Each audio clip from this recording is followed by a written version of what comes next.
Najväčší sexista, akého som v živote stretol, bol Saifa. Za mňa je obrovský problém, akí sú všetci na internete chutnučky a potom v realite sú to proste zlí, zákerní, vulgárni ľudia. Ja som taký, ak som súkromý, tak taký som aj na verejno. Napríklad v tej vašej strane, napríklad taký Saifa, je na verejno strašne slušný, alebo Fero Joke.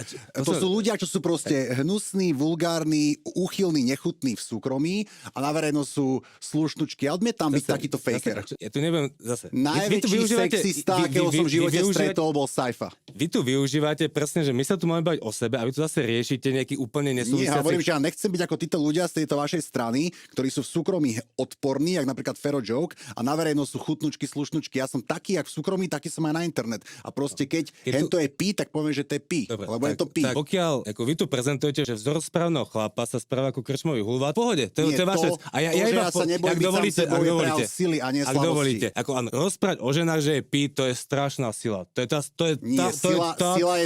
Sila je to, že sa nebojím to, že budem komentovať to, sila ako je to, niekto že sa nebojím vyzerá, toho no to je tak baclashu. chlapské.